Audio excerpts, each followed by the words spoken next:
সবার সেরা দয়ার নবী এলেন এ ধরাতে, ইয়াতীম হালে জন্ম নিলেন মা আমেনার কোলে। কেমন নবী ছিল শুনেন। সবার সেরা দয়ার নবী এলেন এ ধরাতে, ইয়াতীম হালে জন্ম নিলেন মা আমেনার কোলে। জন্মের আগে পিতার আলো দেখা হলো না, শিশু কালে মা ছাড়িল স্নেহ পেল না, শিশু কালে মা ছাড়িল স্নেহ পেল না। শৈশবেতে নবী আমার, শৈশবেতে নবী আমার কত আদর পেলে, দুধবন ও হালিমার কোলে নবী কত দোলা খেলে, দুধবন ও হালিমার কোলে নবী কত দোলা খেলে। কোলে নিয়ে আদর করে, কোলে নিয়ে আদর করে মুখে দিয়ে চুমা, হাত বুলায়ে দিত মাথায় সোনার ছেলে ঘুমা, হাত বুলায়ে দিত মাথায় সোনার ছেলে ঘুমা। ছোট্ট থেকে ভাইজান আমার, ছোট্ট থেকে ভাইজান আমার বড় কবে হবে, তারি সেবাই বিশ্ববাসী সবাই সুখে রবে, তারি সেবাই বিশ্ববাসী সবাই সুখে রবে। সে নবীজির ভালোবাসা, সে নবীজির ভালোবাসা অন্তরেতে রয়, আশা করি রোজ হাসরে পাবে গোরে হায়। আল্লাহ নবীকে বললেন, ওগো বিশ্ব নবীজি, আপনার চাচার হাতের বাঁধনটা টাইট হয়ে গেছে, আপনি যদি অনুমতি দেন চাচার হাতের বাঁধনটা একটু ঢিল করে দিই, একটু শিথিল করে দিই। বিশ্ব নবী বললেন, ওরে আমার সাহাবীরা, যদি আমার চাচার হাতের বাঁধনটা একটু ঢিল করতে হয় রে, তবে তোমরা আগে এতগুলো বন্দির হাতের বাঁধনটা ঢিল করে দাও, তারপরে আমার চাচার হাতের বাঁধনটা তোমরা ঢিল করবে। বিশ্ব নবী অনুমতি দিলেন না যে আমার চাচার হাতের বাঁধনটা তোমরা ঢিল করে দাও। আল্লাহ নবী বললেন, আগে সবার হাতের ঢিলটা করে দেবে, শিথিল করে দেবে, নরম করে দেবে, তারপরে আমার চাচার হাতের বাঁধনটা। আল্লাহ নবী দেখেন কত বড় ইমাম, তিনি কত সুন্দর হক বিচার করলেন। ইমামুল আদিল, ওরে ন্যায় পরায়ণ বাদশাহ, যে সুন্দরভাবে দেশটাকে পরিচালনা করে। একজন সত্য ইমাম, একজন সত্য সর্দার, একজন সত্য যেন মডল, এই যখন সমাজটাকে পরিচালনা করে, হকের উপর দিয়ে পরিচালনা করে। আল্লাহ নবী বললেন, মডল গো, ও গো সর্দার, ও গো দেশের নেতা, ও গো দেশের মন্ত্রী, শুনে না, সেদিন আরশে আজিমের ছায়া তলে তুমিও ঠাঁই পাবে, তোমার জন্য সিটটা খালি থাকবে, সিটটা খালি থাকবে। এক নম্বরে কে হলো? নরেন্দ্র মোদী নাকি? হ্যাঁ হ্যাঁ, কিভাবে শোষণ করছে দেখেন। গ্যাস 1000 টাকা দিয়ে কিনতে হচ্ছে, মা বোনদের খুব অসুবিধা। বলছে এখন আমরা কালি হাঁড়ি মাজতে হবে, হাতে কালি লাগবে। এই মোদির দাম বাড়িয়ে দিয়েছে, অসুবিধা হয়ে গেছে, দেশ চালাচ্ছে দেখে একতরফা। ভাইজান চলুন আগে, আল্লাহ রসুল দেখাচ্ছেন যে দেশ কি করে চালাতে হবে। ইমামুল আদিল একদম। দ্বিতীয় নম্বর, এবার যুবকেরা ধরা পড়বে।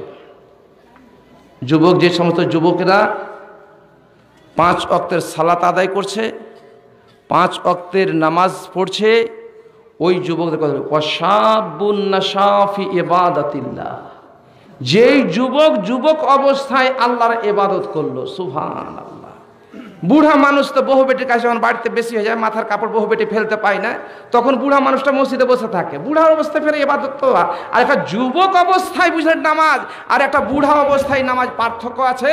বাবজি শোনেন, আপনার বাড়িতে অসুবিধা, তখন আপনি মসজিদে এসে পড়ে আছেন। আর একটা যুবক সমস্ত কিছুকে উজাড় করে দিয়ে যখনই মসজিদে মাইক চুড়ে মুয়াজ্জিন আজান দেয়, আজানের ধ্বনি শুনে ওই যুবকটা মসজিদের দিকে অগ্রসর হয়, নামাজে গিয়ে একদম কাঙ্ক্ষিত মানের নামাজ, আল্লাহকে সন্তুষ্টি লাভের নামাজ, সুন্দরভাবে নামাজ আদায় করে। আল্লাহ রসুল বললেন ওয়াশাবুন নাশা ফি ইবাদাতিল্লাহ, যুবক অবস্থায় সে নামাজ পড়বে। আমার মা বোন একদম যুবতী অবস্থায় নয়, বলছে কি এখনো কিছু হয়নি, এখন মহিলারা নামাজ পড়বে কেন, বিয়ে শাদী হওয়ার পরে 2-4টা ছেলের মা হবে দিয়ে বিয়ে পড়বে, এরকম ধারণা। জি না, মহিলা শোনেন, পুরুষ মানুষের যেটা তাদের জন্য যে ফতোয়া, মহিলাদের জন্য জি 7 বছর থেকে নামাজ পড়তে হবে, 7 বছর থেকে নামাজ আদায় করতে হবে মা বোন। আর 10 বছর হলে তাকে আদবের মেয়ের দিয়ে নামাজের দিকে অগ্রসর করতে হবে। হ্যাঁ জি ভাই, আমরা এখানে অনেকে নামাজি আছি, পুরুষ মানুষ, স্ত্রীকে আমরা নামাজের জন্য তাকিদ করি। কে কে যদি দেখি তো 2-4টা লোক পাবো, বেশিরভাগই না।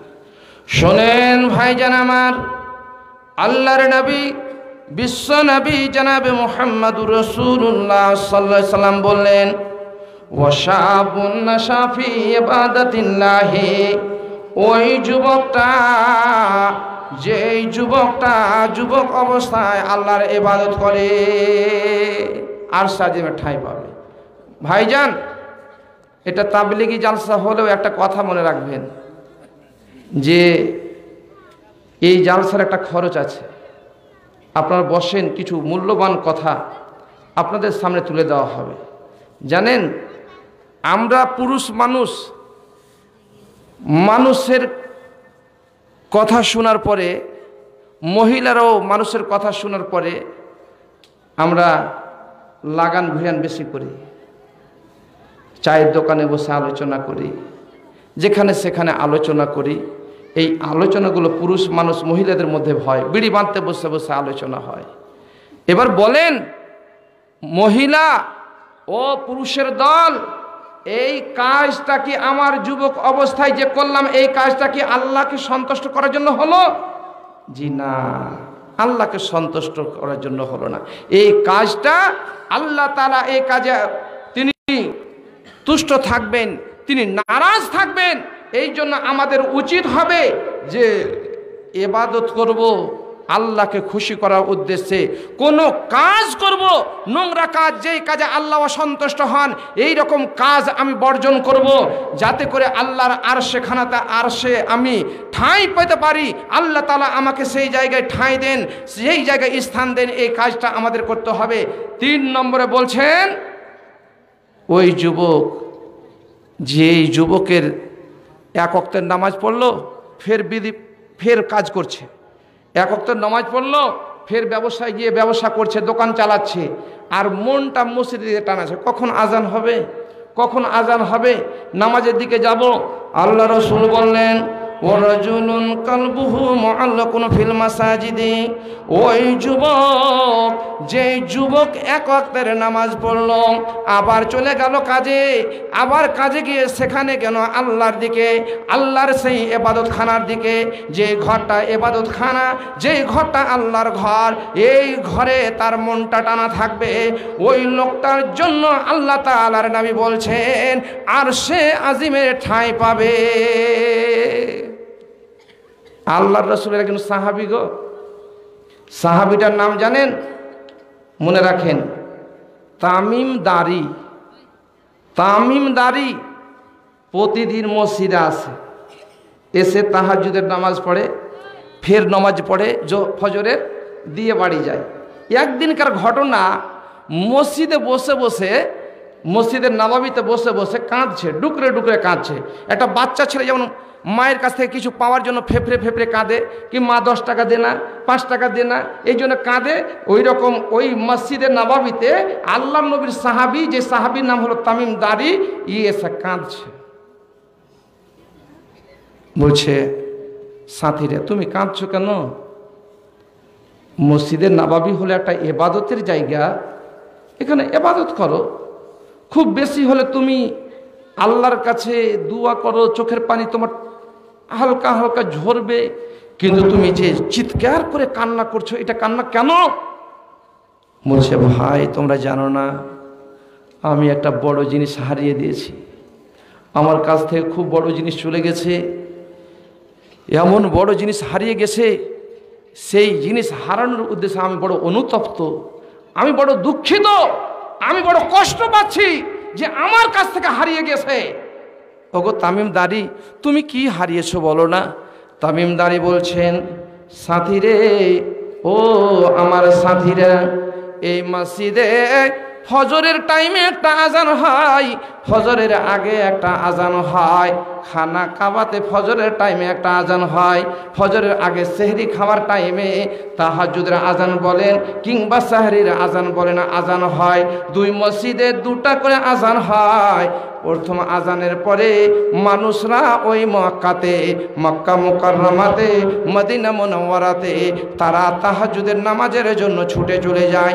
তামিম দারি নিত্যদিন প্রত্যেক দিন সে এসে মসজিদে নববীতে তাহাজ্জুদের নামাজ পড়তেন, কিন্তু একদিনকার ঘটনা, যখন মসজিদে তিনি ঢুকছেন, ঢোকার সময়ে দেখছেন যেন ফজরের কিছু অংশ পেলাম, তাহাজ্জুদের টাইমটা আমার ফত হয়ে গেছে, তাহাজ্জুদের নামাজটা আমার চলে গেছে। সাথীরে, এ তাহাজ্জুদের টাইম আমি পাইনি, তাহাজ্জুদের টাইমটা চলে গেছে। বলছে, ও তামিম দারি, তুমি তো তাহাজ্জুদের টাইম পাওনি, ফজরের তুমি টাইম পেয়েছো, এই টাইম ফজরে তাহাজ্জুদটা তুমি পরে কাজা করে নেবে, কোনোদিন কাজা করো না। বলছেন, শোনো ভাই জান আমার, ও ভাইরা, এই তাহাজ্জুদের টাইমে একটা টাইম আছে, যে টাইমটার কথা আবু হুরায়রা রাদিয়াল্লাহু তাআলা আনহু বলছেন যে আল্লাহ তাআলা এই আকাশের যেন শেষ আকাশে নেমে আসে, নেমে এসে তিনটা কথা বলে, বান্দারে তোমরা আমাকে ডাকো, আমি তোমাদের ডাকে সাড়া দেব। বান্দারে, ও বান্দিরে, তোমরা আমার কাছে চাও, আমি তোমাদেরকে দেব। বান্দা বান্দিরে, তোমরা আমার কাছে ক্ষমা চাও, আমি তোমাদেরকে মাফ করে দেব। যে টাইমটা আল্লাহ তাআলা স্বয়ং নেমে এসে বান্দাদেরকে ডাক দিয়ে দিয়ে বলে, ওই টাইমটা আমার কাছ থেকে চলে গেছে, এই জন্য আমি বড় দুঃখিত, চোখের পানি থামতে পারি না, অনাবরত চোখের পানি বিকলিত হচ্ছে, চোখের পানি যেন টস টস টস টস করে ঝরছে। তামিম দারি এই কথা বলে ফেললেন, কিন্তু আমার কাছ থেকে 5 ওয়াক্তের সালাত চলে যায়, 5 ওয়াক্তের নামাজ চলে যায়, মা বোনদের কাছে 5 ওয়াক্তের নামাজ চলে যায়, তথাপি একবারও চোখের পানি ছড়িয়ে আল্লাহ তাআলার কাছে কাঁদি না। মাবুদ গো, 5 ওয়াক্তের নামাজ আমার দ্বারা হয় না, আমি পড়তে পারিনি, অঙ্গীকার করছি এরপর থেকে পড়বো, আল্লাহ তুমি আমাকে ক্ষমা করে দাও। চোখের পানি একবার ঝরালাম না, মা বোন একটু কান পেতে শুনবে, চোখের পানি ঝরাতে হবে, না হলে কবরে কি নিয়ে যাবে? কবরে কি রে? বলে কবরে ফের কিছু নিয়ে যেতে হবে নাকি? জি মা বোন, আমি আপনাদের কাছ থেকে কিছু সময় নেব। যে তাবলিগি জালসা হলে খরচ আছে, আপনারা একটু ভিতর ভিতর খরচটা উঠান আর কথাগুলো শোনেন। আর 30 জন মা বোন থেকে লোক তৈরি হবেন, 1000 টাকা করে দিতে হবে। 30 জন 1000 টাকা করে। আর কথা শোনেন, কবরে প্রশ্ন হবে। কি প্রশ্ন? 3টা প্রশ্ন। আচ্ছা, কোনোদিন দেখেছেন কলেজ ইউনিভার্সিটিতে যে পরীক্ষা হবে আর প্রশ্ন আগে আউট হয়ে গেছে? হয়েছে কোনোদিন? এতগুলো মা বোন বাবা জীবন আপনারা পড়াশোনা করেছেন, স্কুলে দেখেছেন যে কোশ্চিন ছাত্রকে দিয়ে দিয়েছে, দেখে দেখে পরীক্ষা দেবে না? কিন্তু দেখেন, কোশ্চিন আগেই আউট করে দিয়েছেন বিশ্বনবী জানাবে মুহাম্মাদুর রাসূলুল্লাহ সাল্লাল্লাহু আলাইহি সাল্লাম। দেখে দেখে উত্তর দিতে হবে। দেখে দেখে উত্তর বলতে কি মুখস্থ করবেন? মা হজ করে এসেছে, বেটাকে বলছে, আব্দুল্লাহ রে, আব্দুল্লাহ কি বলছিস রে মা? নামাজ পড়বি না বেটা? ওই নামাজ পড়ে কি হবে? বলছে বাপ রে, সাংঘাতিক ছেলে তুই, তোর বাড়ি সামাটোলা, তো তোর স্পর্ধা কত বড়, তুই বলছিস নামাজ পড়ে কি হবে? ফের দ্বিতীয় দিন আজান হয়েছে, মা বলছে বেটা নামাজ পড়বি না বেটা? বলছে নামাজ পড়ে কি হবে? যেমনি বলেছেন নামাজ পড়ে কি হবে, আর তেমনি মা বলছে কবরে কি জবাব দিবি, আর যেমনি জবাব দিবি বলেছে, আর তেমনি ছেলেটা বুঝলেন কিনা, শিক্ষিত ছেলে তো, ও বলছে কবরে জবাব দিতে হবে। ঠিক আছে, জুমা মসজিদে তো মৌলানা সাহেব থাকেন, আমার শিক্ষক সাহেব, ইনি মাদ্রাসা করেন, কোনো রকমভাবে উনি এখানে আছেন হয়তো একটু সময় কাটাবার জন্য। আমার মোহতারাম মুআজ্জাজ শ্রদ্ধেয় আমার শিক্ষক সাহেব বসে আছেন পার্শ্বে। আমি গর্বিত আজকে যে আমার প্রথম জীবনে ওনাকে পেয়েছি পার্শ্বে। আলহামদুলিল্লাহ, আল্লাহ ওনার হায়াত দারাজ করে, আমিন। মাশাআল্লাহ, পেয়েছেন এখানে মসজিদে। ছেলেটা বলছে কি নামাজ তো পড়ি না, তো মৌলভী সাহেবকে গিয়ে একটু ব্যস্ত করি। মৌলানা সাহেব আছেন? মৌলানা সাহেব, মৌলানা সাহেব দেখছে এই তো বেনামাজি, ই কি আবার মসজিদে, কি ব্যাপার? জি 500 টাকা দেবো না, 1000 টাকা করে দেবো, 30 জন। জি 30 জন তৈরি হন ইনশাআল্লাহ আগামীকাল। জি এই 2 মাস 1.5 মাস থেকে বুঝলেন ডেলি রাত্রি জাগা, আধেকটা দিন খালি, কালকে দিন রেস্ট থাকবো, তারপর দিন ফের চলে যাবে দম নেপাল। জি তো 1000 করে চেয়েছি আমি ইনশাআল্লাহ। আর 500 টাকা কইছি, আর 500 টাকা 1000 টাকা করে দিতে হবে। হ্যাঁ, এত সুন্দর চেহারা আর সুন্দর শরীর আর তাজা যে শরীর, 1000 টাকা করে দেন। আমি 30 জন 1000 টাকা করে নিব। আর কথাটা শোনেন, জি এদিকে পার্সে এসে দেন, আমি কিন্তু নামের লিস্টটা দেখবো। 1000 টাকা করে 30 জন। আমার মা বোন যদি, আমার মা বোনদের ভিতর থেকে 10 জন, আর পুরুষ মানুষের ভিতর থেকে 20 জন, 1000 টাকা করে। আর এটা শোনাবো আপনাদেরকে, খুব সাংঘাতিক জিনিস আছে। জি আল্লাহর বান্দা কে আছেন? একটা 1000 টাকা দিবেন, হাত তুলেন তো দেখি কে আল্লাহর বান্দা আছেন এখানে। জি একটা, মাশাআল্লাহ, একজন আল্লাহর বান্দা, 1000 টাকা, 30 জন লাগবে। ও বেটা, কবরে কি জবাব দিবা? মসজিদে গিয়ে বলছে মৌলানা, ওগো মৌলানা আপনি আসুন। ইমাম সাহেব বলছে বাবা তুমি ভিতরে চলে আসো, ভিতরে আসো। ছেলেটা বলছে আমি কোনোদিন ভিতরে মসজিদে নামাজ পড়তে যাই নাই, আমি রমজান মাসেও যাই নাই, আপনি একটু ভিতরে আসেন। ইমাম সাহেব ডাকার পরেও যেন ছেলেটা ভিতরে যাচ্ছে না। মাশাআল্লাহ, একটা কলম চেয়েছিলাম, 1000 টাকা পেয়েছি। আলহামদুলিল্লাহ, জাযাকাল্লাহ খায়রান জাযা ফি দারাইন। আল্লাহ তুমি দারকে কবুল করে নাও। এরকম আপনারা একটু 1000 টাকা, 200, 500, 400 একটু শুনেন যান।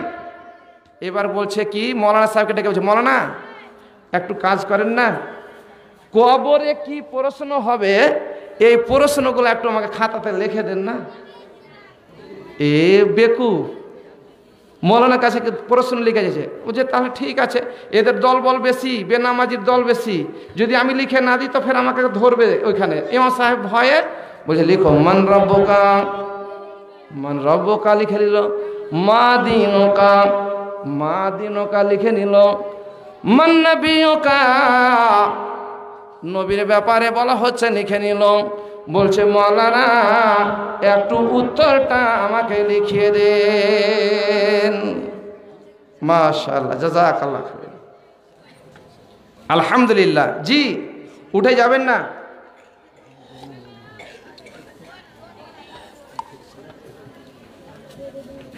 ভাইজান লিখে নিল। লিখার পরে বলছে উত্তরটা লিখে দেন না একটু মৌলানা। তুমি উত্তর কি করবে? বলছে না একটু দরকার আছে, উত্তরটা লিখে দেন। উত্তর লিখে মান রব্বুকা, উত্তর আপনারা একবার বলেন দেখি। রব্বি আল্লাহ মা দীনুকা, उत्तर हलो दीन अल इस्लाम। मन नबियोका, नबी मुहम्मदुर रसूलुल्लाह सल्लल्लाहु अलैहि वसल्लम। ए हलेन नबी सबार सेरा सृष्टि जे जन मुहम्मद तार नाम।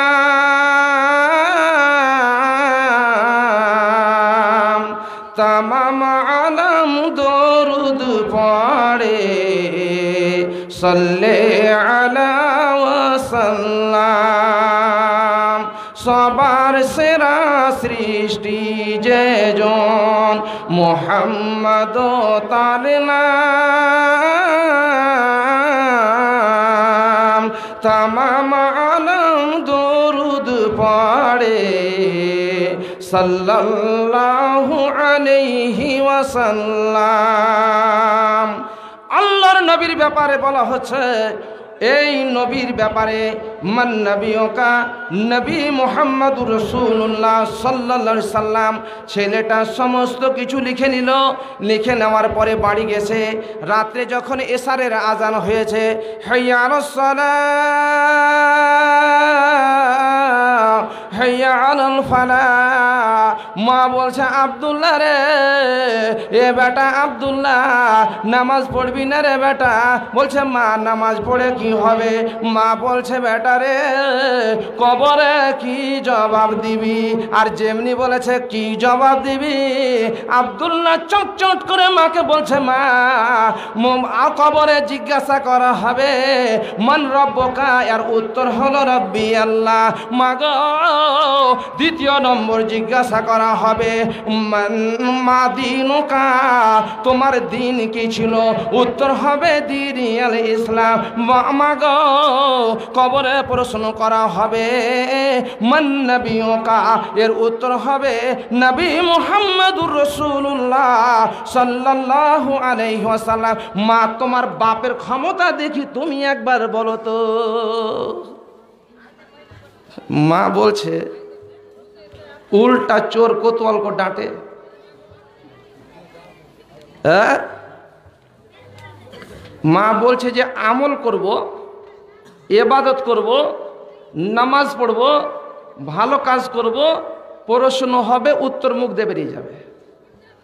একটা কথা জিজ্ঞাসা করছে, মুখস্থ করতে হবে নাকি ভাইজান? হ্যাঁ, জি না, আমার মা বোন ফ্রাইজ কথা মুখস্থ করতে লাগবে কি? নামাজ তো পড়ি না, মৌলভী সাহেব যখন বলেছে উত্তরটিকে মুখস্থ করি, বিড়ি বাঁধার মুখস্থ করবে না।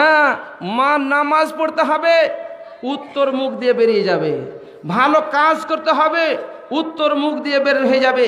এই ছেলেটা শিক্ষিতই বটে, কিন্তু উত্তরগুলো লেখার পরে মাকে বলছে তুমি বলো তো। মা বলছে কি একে কেমন করে বুঝায়, ই পাগলকে কেমন করে বুঝায়? তখন মা বলছে বেটা শোন, একটা গল্প শুনেলে। জি আস্তে আস্তে, হ্যাঁ মা বোনদের টাকা আসবে। কি বলছে মা? এ বেটা আমার, আমি একদিন তোর নানার বাড়ি বেড়াতে গিয়েছিলাম। মা বোন শুনবে।